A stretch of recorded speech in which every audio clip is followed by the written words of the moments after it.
Hey everyone, and welcome. I'm so excited because we are getting close to the holidays. We're in holiday season right now, and we're going to talk about how to keep love of learning high, specifically through sending the message of love of learning. What's that message of love of learning? It is learning happens everywhere all the time. You guys know that's something I say all the time. That is one of my mantras, and it is so true. If you're trying to keep love of learning high during the holidays, you've got to send that message. In fact, you've got to send that message all the time. Getting that set up and really doing that consistently is difficult. And that is exactly what I love to help parents do. But let's talk about the holidays for a minute. Let's talk about what normally happens. So, normally you have studies, you have your homeschool, you take a holiday break, and then you go back to your studies after the New Year's, right? That's a regular school schedule. That's what we typically do. Except the problem is that it sends the message that learning happens in our study time.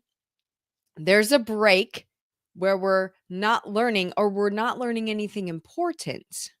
There's a distinction there. And then we go back in January and we start learning again. Do you see how that breaks up? And it tells the kids where learning is happening. Where is it happening? It's happening when we do studies. It's not happening everywhere all the time. If we want our kids to really, truly love learning and become lifelong learners, we have to send that message that learning happens everywhere all the time. Well, how do we do that during the holidays? Because, we got some things going on as parents, right? We've got to do all the holiday everythings along with our regular life. And it is overwhelming sometimes, and it is stressful. To be honest, we don't have our tree up, we don't have our decorations up. We have like a few things here and there, but it's this weekend it's happening. I'm telling you, this weekend it's going to happen. Mostly because I got a new computer and it's going to be all set up, so I won't have access to being distracted from setting up decorations. But it's so important to do that because that's part of the learning. I'm going to tell you why in just a second.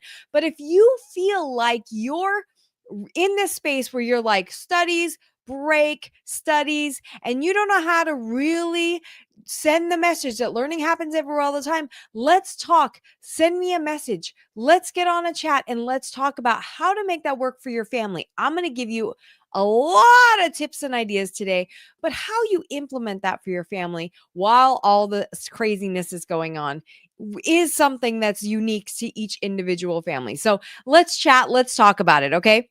So we want to definitely send that message that learning happens everywhere all the time without making more work. We don't want to necessarily have to worry about doing, oh, we have to get all of our math in today. We have to get all of our whatever while we're trying to do all these other things. And it's normal for us to take a break every now and then. I'm not saying don't take a break.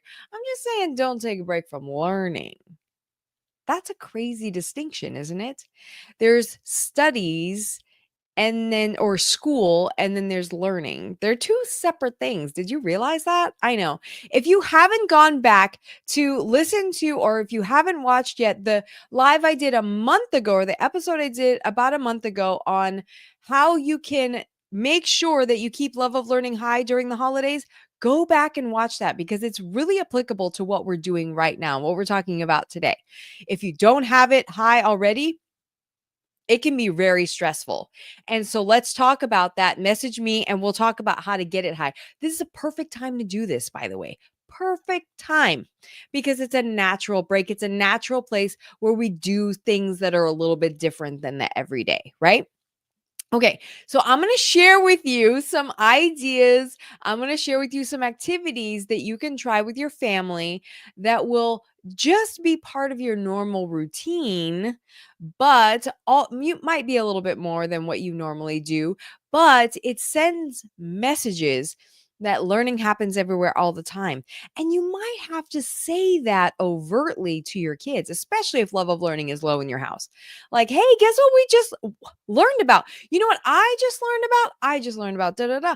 This this really teaches us this. I'm so glad we learned about this today because they don't know that. They don't know love of learning is if their love of learning is low, they don't know that learning happens everywhere all the time. Does that make sense? So and I even have to say this to my son sometimes because he's like, oh, yeah, that's right. That's learning too. It's just something that we normally do, but it's learning, right? So we want to send that message. And so here's some ideas. And I group them into two different categories. One is the regular seasonal activities, and one is family related activities. Okay. So I'm going to first talk about the family related activities. And this is anything that you do together. And really, to send the message that learning happens everywhere all the time, you want to do things together. This is part of one of the things we do in the family reset is really doing like family work, family play. And this is a natural thing that we do during the holidays, right? We go on special field trips, we go to the snow, we go, where some of you are in the snow, you don't have to go to the snow. I'm not in the snow, so we have to go to the snow.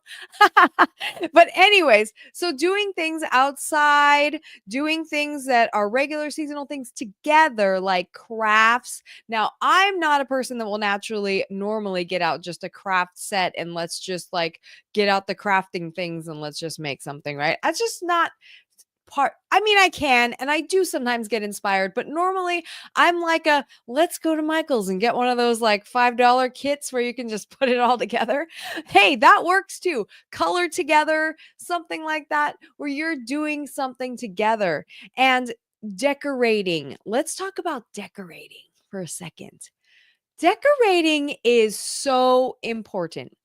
I know it doesn't have to be huge, but it can be a way that it's something your family does together, right? I know some of you have older kids and you're like, the kids decorated the house, and whatever, I get that. But the more you can do together, you're building relationships, you're having conversations where you're passing on family values, right? And family memories. And so one of the things that we do is we have a tradition in our house that we give ornaments so to each other, and my parents started that, and we've gotten ornaments, sometimes with extended family. And so the idea is throughout the year is that we collect these, and then when your kids become adults, they could take some their ornaments with them and they can have some memories, right, to start. So we get my son at least one, usually a Mickey Mouse, because that's his favorite character from when he was little. He used to call it Meow. Meow. I love it. I love it. His whole room is still Mickey, and he just turned 16. But he has this love for Mickey, and so we always got him a Mickey Mouse our ornament for the tree. So what we always do the tree together. We always decorate the tree together. Usually I put up the basic stuff. I put on the garland, the ribbon, whatever. And we have an artificial tree, so it's like pretty easy. And then we put on the ornaments as a family, because the cool thing is that we have these conversations. We have these memories of our family, because I have ornaments that's passed down from my family, my husband also from his family and just his childhood and things like that. And so what we do is we're having discussions like, oh, remember this? Oh, this is from your great grandma. She always da da da da da da da. And this, we just talk about our family history, things that have happened, our memories, memorializing really people that have passed, and just honoring our family history. Those are hugely important lessons for your kids. Huge important lessons. And that's what a lot of this stuff, when you're doing stuff together, allows you to do. You have these conversations that wouldn't normally come up when everybody's doing their own thing in their own separate space, right? So, decorating the tree for us together as a family, it's like a requirement. It's something that we do always, because we have all these memories, we have all these things. Oh, you remember this? This is your first Christmas ornament. We got when we were married. This is our first Christmas as a married couple. This is our blah blah blah, and so we get to see all of these memories and pass them down to our son, and then he can pass them down to his kids. It makes him feel more whole in that he knows where he comes from. He knows he's got a family history. He knows about, and yeah, hey, I get it. Some negative things might come up too, but it's really, that's a part of life, right? That's a part of life. And it's really important to pass those things down because it gives our kids a sense of to things to compare things to. So we're talking about values, we're talking about morals, we're talking about all these things as we're doing these family activities together. And it gives our kids a foundation, a core. In Thomas Jefferson education, they call it the core phase. We never ever leave core phase. We're always building on top of that. But a lot of kids that went to public school, they don't ever get a core phase. They don't ever get the value of the family values. They don't get the family history. I In high school when I was teaching, I used to ask my kids where their name came from, how they got their first name or their last name, for crying out loud. They had no idea. No idea. They don't know what it means. They don't know anything. Oh my, I don't know. My parents just picked it, I guess. That's crazy. You should have a family story about how your parents picked your name. Like that's part of your identity, So it's really key to have these conversations.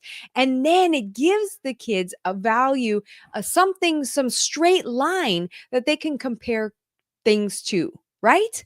And see if it's crooked or not. See if that thing's a crooked line or if it's a straight line, right? That's really, really important. So these are great activities. Family projects is another one. Family projects. So if you had, like, oh, we have to, and I'm talking like something you had to finish, something you started, or something you had to work on together. It could be like we needed to paint something, or we needed to organize the garage, or we needed to there's lots of time for us to do things like that, right? And it could be family work in terms of like yard work. It could be, okay, everybody goes out and, let's rake up all the leaves, let's shovel the snow, let's whatever the case, so that we could do these things together. Again, providing opportunities for these conversations, right? These core value conversations, cooking, baking, playing games like board games and things like that. Let's not forget read alouds. I don't ever want you to leave read alouds. Always be reading aloud. It could be seasonal books, it could be fun books. We have books that we read aloud every year, as far that come out of the Christmas boxes, and then live in there, but they come out during holiday time and we read them. And some of them are my husband's books from when he was a kid, and that's a really special. So those kinds of things really help reinforce those lessons. Does that make sense?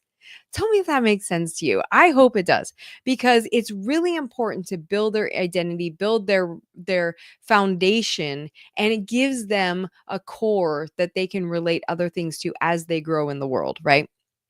And it's okay if your kids are already older. You can go back and renegotiate that always, always. Okay. So now I'm going to talk about seasonal activities, seasonal things that like are just really lessons that we kind of are around just this time of the year. So one of the things is gift giving. And I want you to be everything. I'm all about intentionality, right? I'm all about being intentional with everything that we do. And so that's why I feel like for us, gift giving is a really intentional thing. It's not just something that we got to get somebody something, so whatever. There are family members like that. I get that. There are friends like that. There are neighbors like that, where we just get them something and just we're honoring them. But why do we have that conversation? What do we like about this person? What would they like? Let's step in their shoes for a second. What would really add value to their life? That's such a huge lesson, isn't it? To think about outside of ourselves. One of the things that we do, and I put in our newsletter, is that we get those 4-pack of Costco sparkling apple ciders, and we get one for the police department and one for the fire department. We've done this for years. Sometimes, I'll be honest, it doesn't happen until New Year's, but it happens. Okay. we get one of those, and my son he's well known for his special cards that he makes. He makes them from scratch, and so he makes a special card for each one of them, and then we deliver them because we figured they get enough treats, I'm sure, from the community. So let's give them a little something to celebrate with some sparkling cider. And they always really love it. But it really sends the message. We've done this forever, and it sends the message that we appreciate what you do for us all year long. We honor those people who serve us, and especially those people who can't be at home because they're busy serving us during the holidays, right?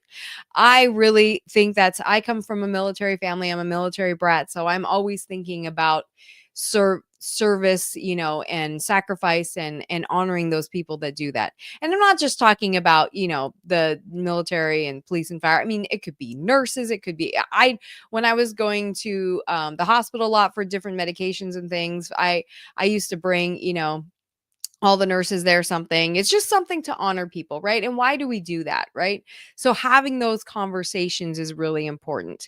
And then volunteering is also a good thing to do, or having some kind of fundraising activity. That's again reinforces that service sacrifice, something that, the way people don't necessarily live like us, or like we're so grateful for everything that we have and every our blessings, and that we can give back, right? So wherever you're at in life, you can always be grateful for something, right? So, and there's always somebody that doesn't have what you have, or have the health that you have, and so really giving back in that way is super important. One of the things that brings to mind with that is I had a family friend, longtime family friend, and their daughter would they were pretty they were upper middle class. They were kind of like, a little bit affluent. The daughter had never really had to, like, scrap for anything.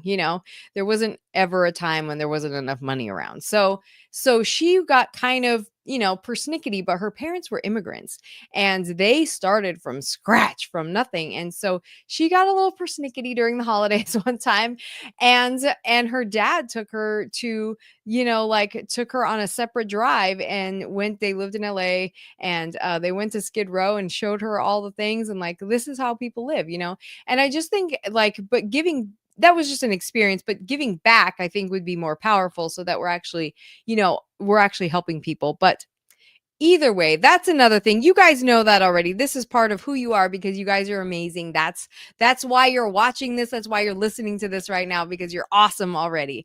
So the other thing, oh, I forgot one more category, which is personal passion projects. So, personal passion projects, you have a lot of time during the holidays. Okay, we're all busy, but let's say the kids have more time. And so, usually, they want to do something. If their love of learning is high, they usually, I want to go build a birdhouse. I want to go, I want to make this, da da da da da, or I want to bake this something.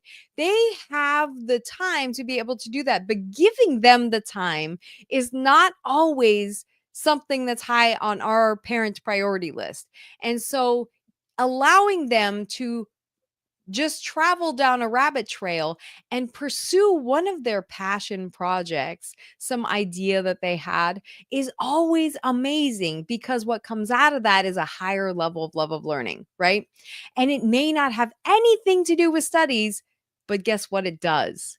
There's always some sort of studies based in those projects. I used to do project based learning with my students all the time. We still do it with my son. He's working on a ton of projects right now. And it's allowing them the time and then giving them the resources to be able to do that.